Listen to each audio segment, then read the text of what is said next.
Welcome, everyone. Today we're diving deep into the wisdom of Pema Chodron. Oh, fantastic. Yeah, we're exploring her book, When Things Fall Apart.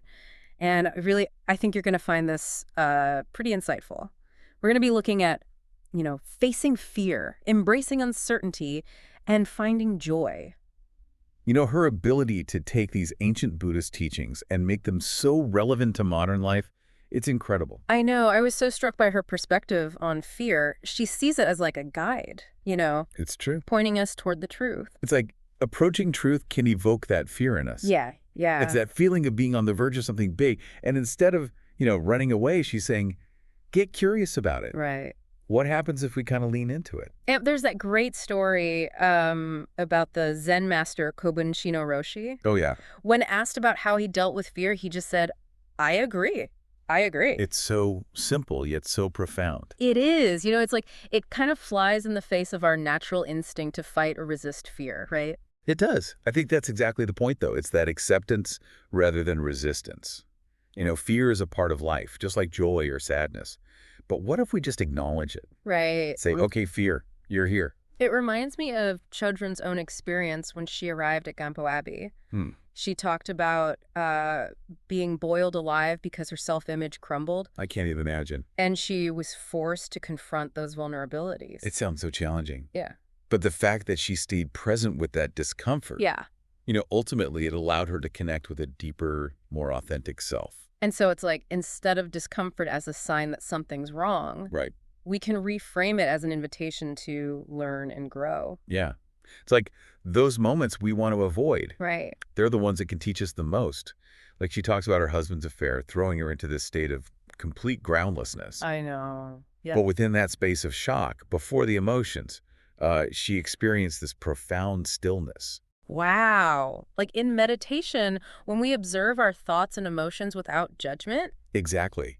Meditation, it's like a training ground for life, isn't it? Yeah, yeah. Helping us be present with whatever arises. Yeah. So instead of resisting or controlling, Right. what if we practice just noticing, Just noticing. allowing them to be just as they are? This connects with another key concept, relaxing into reality. Like Absolutely. letting go of that struggle to control. And this ties back to the fear, right? To- We try and control everything.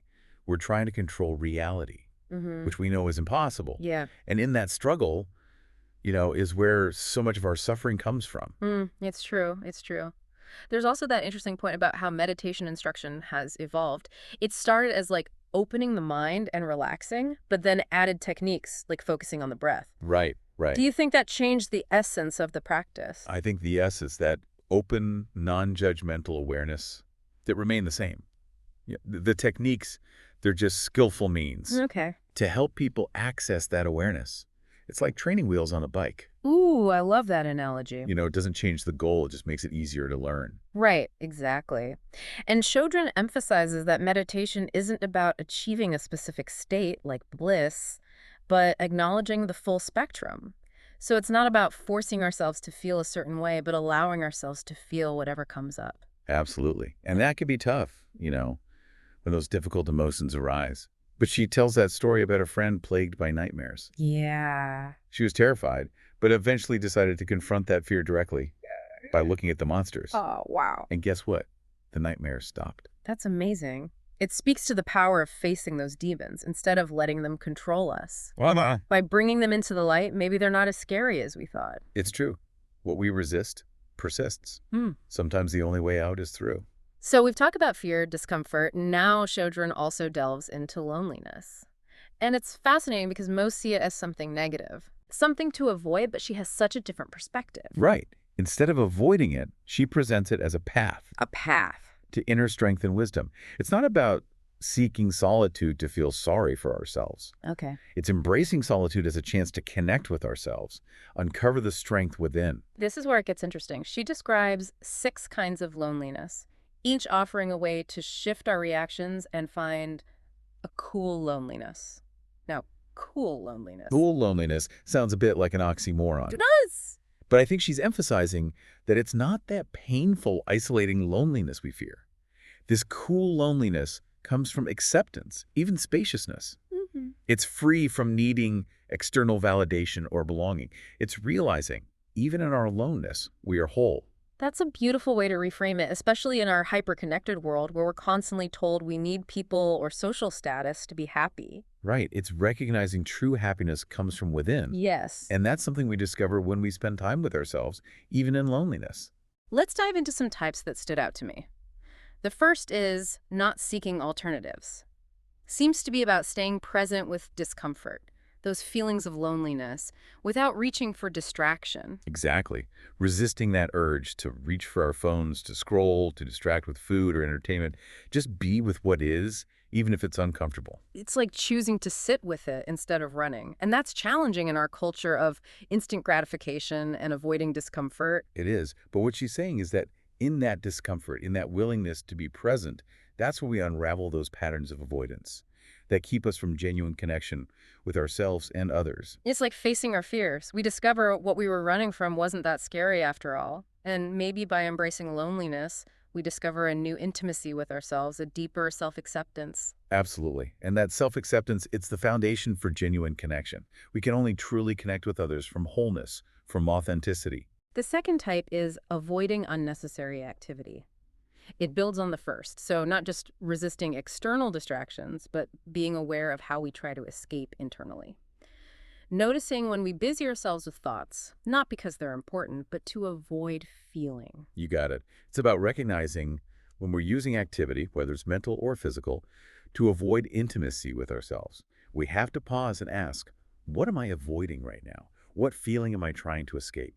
And then have the courage to just be with it. This ties into the practice of bringing our attention back to the present moment. So much suffering from dwelling on the past, worrying about the future. But when we can simply be present, it opens us up to a new way of experiencing life. Beautifully said. And the third type, complete discipline. It's all about that gentle return to the now, catching ourselves when we stray, getting caught in thoughts, and gently guiding attention back without judgment. It's like a muscle we're building, the ability to be present with ourselves without getting swept away. Exactly. And it takes patience, self-compassion, especially when our minds are determined to pull us away. But with practice, we develop that capacity to find peace and stability in the midst of all the change. Yeah. It's like, as we go deeper into these types of loneliness, it strikes me that she's not just talking about being physically alone. It's more about recognizing, that each of us is responsible for our own well-being. Yeah, our own happiness. Exactly. Like she's encouraging us to acknowledge that independence, not in a way that isolates us, but in a way that empowers us. Exactly. Recognizing that while, yes, we can rely on others, we can have these connections, true freedom, it comes from understanding that happiness doesn't depend solely on external things. Right, right. So it's not negating the importance of relationships though, right? Not at all. In fact, this understanding can actually enhance them. When we're not clinging to others, we can approach those relationships from a place of wholeness, Right. authenticity. It allows for deeper, more genuine connections then. It's a shift, isn't it, from seeking external validation to that inner peace. It is, and this leads us to another concept Chodron brings up, these 8 worldly dharmas. Okay. Pairs of opposites, they tend to hook us, things like pleasure and pain, gain and loss. It's that internal tug of war. When we get so caught up in wanting things to be different, craving pleasure, clinging to gain, it's exhausting. It is, and we create so much suffering by being in these cycles of craving and aversion. Chodron actually tells this story about Guru Rinpoche to illustrate it. Oh yeah, he accidentally killed those 2 people as a child, Right. and then ended up exiled. Yeah, and I think it's hard to imagine, someone so enlightened facing such a situation. Yeah. But even he was subject to these worldly dharmas. Right, right. So it's not about being immune to the challenges. We all experience these opposites. It's how we relate to them. So instead of getting swept away by the pleasure and pain, Chodron suggests we observe them with a sense of curiosity. Yeah. It's about becoming aware of how they hook us, how they create those internal narratives that lead to suffering. Okay. Yeah. Like imagine you get a negative performance review at work. Oh, yeah. That blame might kick in immediately, right? You start berating yourself. But if you can pause, observe that reaction, you notice this blame, it's just a thought. It's not necessarily the truth. Well, it's just a story. Exactly. And that awareness, that's what gives us space to choose a different response. So instead of being caught in that blame, we could choose to focus on learning from it or just acknowledging that, setbacks are a part of life. It is. That's the power of awareness. Yeah. Hitting that pause button before we react, it gives us that freedom to choose a more skillful response. This brings us to Tonglen, this Tibetan meditation technique where you breathe in suffering, you breathe out relief, Right. and you do this for yourself and for others. It's like the opposite of what we're usually taught, right? To avoid pain, seek pleasure. It does seem counterintuitive. Right. Right. But that's what makes it so transformative. Mm. It challenges that logic. Mm-hmm. It opens us to compassion. So instead of pushing away suffering, we lean into it, allowing ourselves to really feel it, not just for us, but for all beings experiencing similar pain. Children shares that example of Sita using this to process those letters from prisoners. Oh, yeah. She was breathing in their suffering, breathing out peace, Powerful, isn't it? and it allowed her to connect on this deeper level. It is. And that power extends beyond just individuals. It can help us connect with the suffering of the world at large, cultivating empathy and responsibility. It's like instead of turning away from that pain, we practice breathing it in, letting it touch our hearts, and then breathing out compassion, healing. It's like building a bridge, between our hearts and the hearts of others, Yeah. acknowledging our shared humanity. Even in the midst of that suffering. Exactly. Tonglen is really a practice that transforms how we relate to suffering. It seems like her teachings, they're full of these invitations to shift how we see things, see the Yeah. world through a different lens. She even offers those 3 methods for working with chaos. I think those could be really helpful when life throws us those curveballs. The first is no more struggle. That seems pretty self-explanatory. It does, but it's actually very profound. Yeah. It's about accepting whatever arises, without resisting. It's recognizing that fighting reality is futile Mm-hmm. and only creates more suffering. That doesn't mean we become passive, though. Right. It's not about giving up on action. Okay. It's more about approaching challenges with acceptance, Mm-mm. recognizing that sometimes the most skillful action is to simply surrender. It reminds me of the serenity prayer. Grant me the serenity to accept the things I cannot change, the courage to change the things I can, and the wisdom to know the difference. That's a perfect example. Yeah. Discerning when to act, when to let go. Mm. And the second method, using poison as medicine, this is intriguing as well. Transforming those difficult situations into opportunities. So instead of seeing challenges as obstacles, Right. we can see them as catalysts Exactly. for transformation. It's like those bad experiences. Yeah. They're our most potent teachers. It's those moments, that trigger our pain or frustration. They hold the potential to crack us open, to reveal those parts that need healing. It's about seeing that potential for growth, even if it's hard in the moment. It takes courage, though, doesn't it, to embrace those, to see them as opportunities. It does. And that third method, seeing whatever arises as enlightened wisdom, this one takes it even further. It's like those challenges are manifestations of wisdom themselves. It's a radical shift. It's seeing the world through the eyes of compassion. It's almost like saying there's nothing inherently bad about any experience. Right. It's our perception that creates the suffering. Exactly. And that shift, it can be incredibly liberating. Instead of labeling, we just observe with curiosity, recognizing they're all part of the tapestry of life.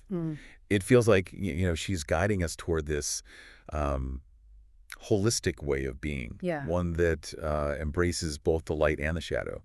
And she's not saying to ignore the difficult parts, Right. but to meet them, with open hearts, willingness to learn and grow. It's a profound shift, isn't it? It is. And speaking of journeys, that brings us to her teaching of the path I ask the goal.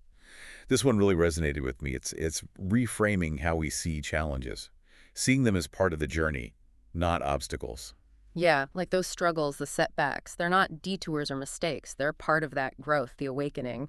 They shape us, They do. They teach us. They Yeah. help us discover our resilience, our capacity for love. It's like we're all on this amazing journey, and the path itself, that's where the magic is. It is. It's not about reaching some distant destination. It's about experiencing each step.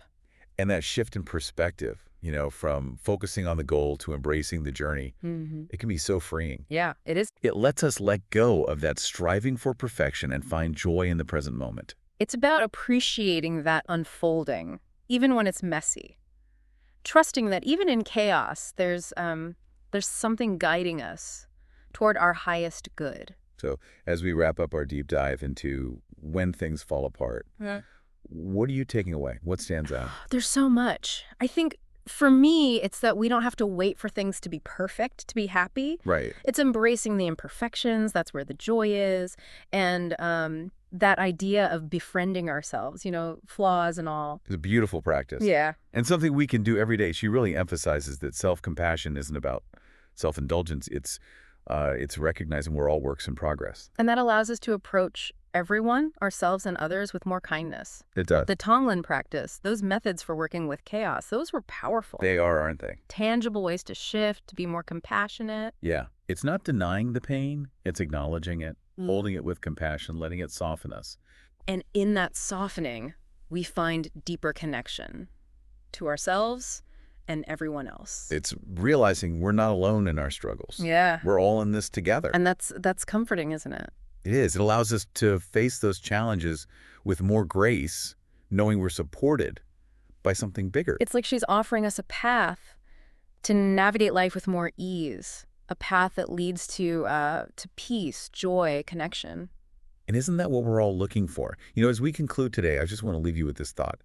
Consider how even small acts of kindness toward yourself, like speaking to yourself gently, how that might ripple out and change how you interact with the world around you. So until next time, keep exploring, keep questioning, keep embracing the chaos.